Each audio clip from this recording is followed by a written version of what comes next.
Good morning. This video is actually an introduction to my column, Kerala Economy, where we discussed issues and suggestions regarding the upliftment of Kerala economy as a self-reliant, progressive economy. Progressive in the sense that it's an egalitarian society where each and everyone has equal access to their rights, the services, and the opportunities. And one of the important issues discussed in that column, with the column is in English, and the column link is given below this video. Along with this column link, the videos giving introduction to the column Kerala Economy. Videos are in both Malayalam and English attached along with this video.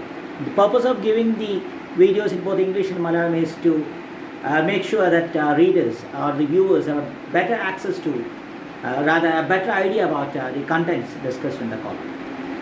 Let's get into the topic.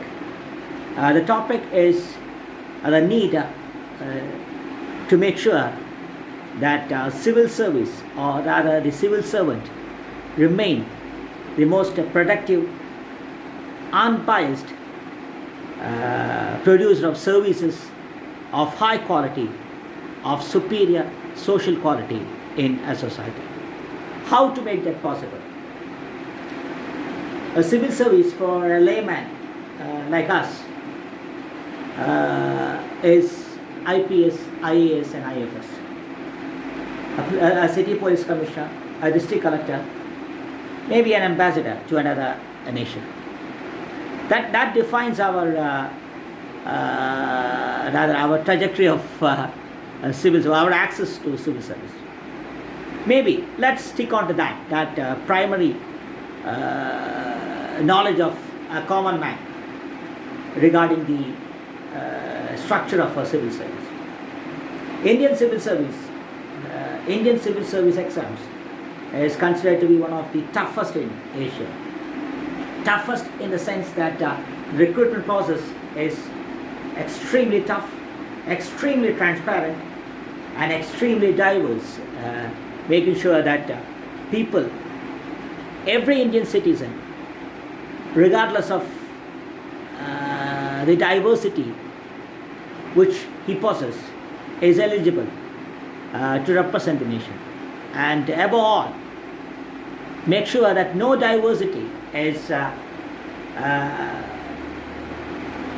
handicap in making sure that a person's superior quality, superior commitment is used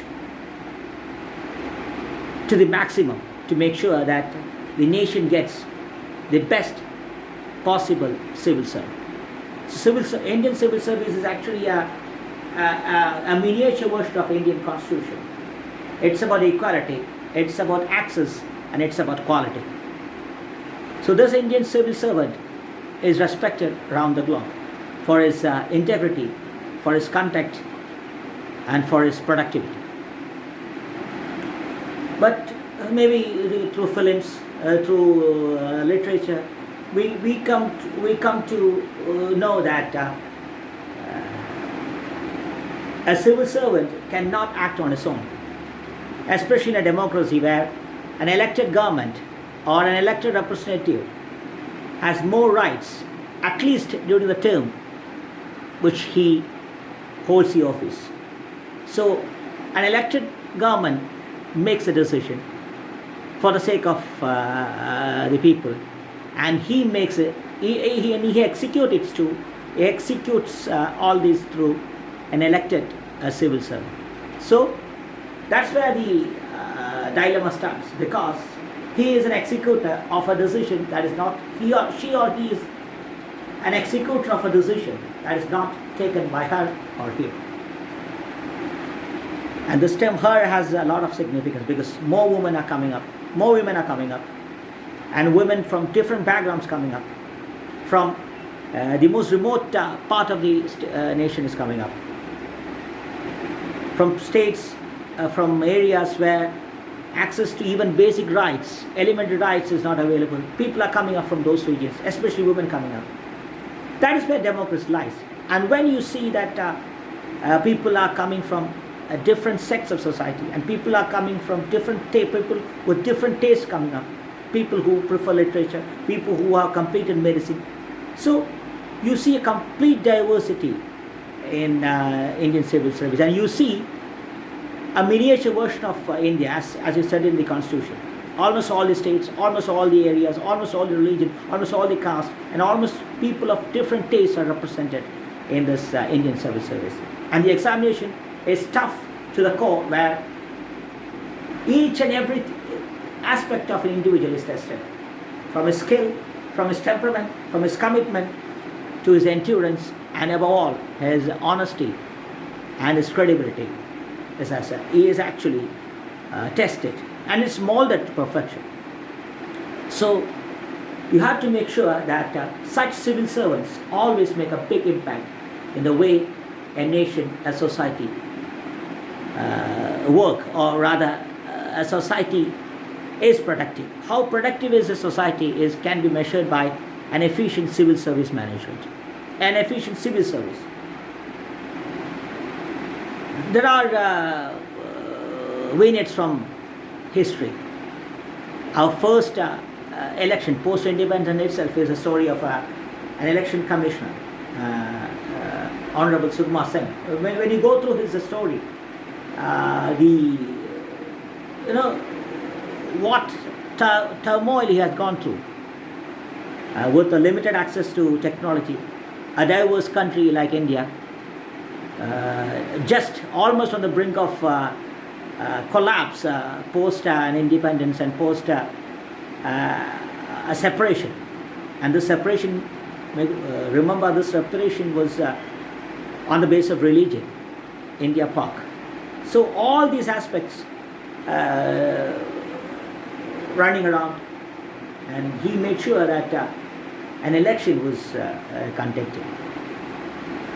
And one more thing you have to remember, people who are illiterate to the core, who doesn't even know what is an election, the purpose of an election, why should she vote, all these things were absolutely unknown to a good section of the society.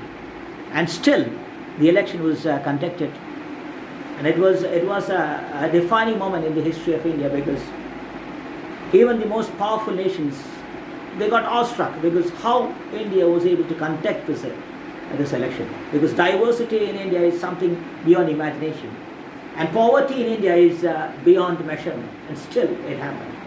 So that indicates the power of a civil servant, and that indicates when a civil servant is given freedom by an elected government, in that case Honorable Jawaharlal Nehru, you get a system productive and efficient. So that is where we have to start here this issue, from chief secretaries, from district collectors to civil service officers assigned serious responsibilities, from jail DGPs, KSRTC commissioners. All these posts are held by elected, all these posts are held by civil servants, IAS officers, IPS officers. So let's start with the need of being apolitical in many important issues. First thing is, let's understand that politicians cannot solve any problem. If they want to solve the problem, they need expertise of the most well-trained persons, and those well-trained persons come from bureaucracy. That is where the issue starts, and that is where Kerala's social progress, which is highly commendable and globally recognized, is lagging behind in the scale of productivity and efficiency. It's not, the quality is not escalating. It's just retaining. It's remaining rigid. It's remaining stagnant, because decisions become, most of the decisions revolve around political benefits. And the first example is KSRTC, Kerala State Road Transport Corporation. It's something, a big blot on the development of Kerala. It's an initiative of the people by the government, but it's lagging behind. It's almost it's a disaster because it is taking toll on the Kerala economy in all ways. Maybe you know the reasons. People might know the reasons very efficiently. The employees are not getting paid. The transport corporation is not getting revenue. There are too many reasons for it. First thing is the decisions regarding the management, the decision regarding the productivity are all taken by politicians or politically motivated organizations. That is the first and foremost thing. And when a civil servant is assigned to revive it, he is being sacked in no time and without any kind of consent, without any discussion or any debates. And that is where the issue rises. When a civil service officer is appointed is designated for a post, say for a period of 1 year, if he is sacked from that post in 6 or 7 months, an elected representative or an elected government is responsible to the public to explain why she is sacked from that position. Is there anything regarding the performance? Is there anything regarding the conduct? Is there anything regarding the integrity of the person? It has to be presented before the public. And most of the time, if such decisions are taken and if no explanation is given regarding any such issues, you can rest assured that the person who was sacked is performing quite majestically to make sure that the post he is holding is almost becoming super productive. It can be a KSRTC, it can be a vigilance department, it can be the anarchy in jail department, it can be a rubber board, it can be a Khadi board, it can be a cultural organization, it can be issues related to narcotics, anything. If someone is taking productive decision, she is sacked in no time. And a civil servant is committed only to the responsibility that has been given to him, and he will leave it and take up some other post or some other responsibility. Because the responsibility of a civil servant is to be committed to the task provided. And that is where our issue starts. How come a Malayali is not discussing this issue? You have plenty of examples. You can see the cinema style heroism of Honorable Rishi Singh in the Walaya checkpost, and his innovations, or rather his very some historic decisions to revive the norms in prison. All these things were familiar to us, and how a kind of system, how a kind of order, how a kind of stability was brought into these two positions as Jail DGP, as Vigilance Commissioner, by Rishi Singh in a span of less than 1 year. You might have, Malayali might have gone through these issues through newspapers, and he would be aware of the revolution that has been brought, the kind of the politics that has been tapered off from both these sections. The jails become a safe haven of political prisoners, checkpost becoming the most sought after route of the notorious. All this were All this were completely brought into a halt, but came into a halt post Risha Singh. But this person was sacked, and he moved on. I mean, a civil servant has to go on. But the issue is, how come that is not an issue in a society like Kerala, which is round the globe glued to his social media and gives opinions on almost everything, and especially on things that he doesn't have any idea about. So, the productivity of a civil servant is the productivity of society. Indian Constitution has designed it in such a way that the position, the post like Chief Election Commissioner, the post like from Chief Election Commissioner to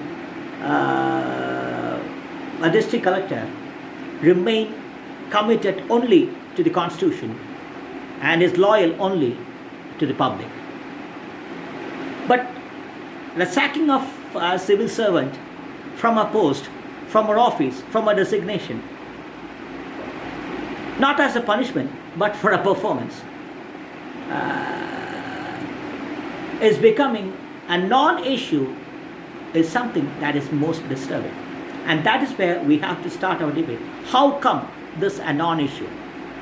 How come a person who has brought productivity, who has brought efficiency, who has brought a new system of stability in an organization, in an institution, in a system, is being displaced? And this not becoming an issue is really, really disturbing. There are too many examples of related to the productivity of a civil servant. Chief Election Commissioners, the first one mentioned, Honorable Sukumar Sen, then T.N. Session. All these persons are examples of how a civil servant who is aware of her rights, who is aware of her responsibilities, and who is aware of the possibilities and powers of a superior constitution, created revolution in the field of social service by making sure that public, the citizen, becomes the most powerful, and where politician and his activities are accountable to the public. And all this, despite all these things, all these being known to us, Malayali stay glued to her social media without debating any of this. KSRTC is really, you can't go deep into it. It's so disturbing that it is almost paralyzed. It's waiting. Maybe it's there's no other goal for KSRTC because it's highly politicized and highly inefficient. So these kind of paralyzing of social institutions made with a purpose to serve the public. KSRTC serves public by providing a service, quality bus service. At the same time, it's an employment generator where jobs in a KSRTC are government jobs. So a government job means it's a job of security. It's a job that gives you pension post-retirement. So it's all about safety. And the government organizations, government institutions, it's all about safety, it's all about security, and it's all about quality. You are sure of what you will get. The bus will be there on time. Your salary will be on time. When you retire, the pension is guaranteed. And this is what a government service is all about. And if such a government organization has to function efficiently, you need a service, you need a management that is highly committed and solely committed to the Constitution. And it's working solely for the public. But that is not happening because decisions are taken by an elected government. And the including the recruitment, even the recruitment is being completely, it's altered to suit the whims and fancies of an elected government. If this has, and KSRTC is the most relatable, the most visible example of politicization of government organizations. And it is a very disturbing reminder of how civil service could have saved it and how politicians denied civil servants the space to make it efficient and profitable. So that is where the issue starts. An efficient civil service is the most powerful weapon of a society, of a democratic, progressive society. Because in India, the Indian Constitution has been defined in such a way that each and everything and each and everyone has a certain responsibilities, assigned certain responsibilities, which is not overlapping but mutually complementary. Whether it's civil servant, whether it is between a civil servant, between IAS officer, between IPS officer, or between an elected representative, between elected representatives. Each and everything is well defined in Constitution. It's just a matter of people who know the power of the Constitution, who know the power of the law, using it to the best effect. The Election Commission post TN Session, the Election Commission before TN Session is a matter of study. It's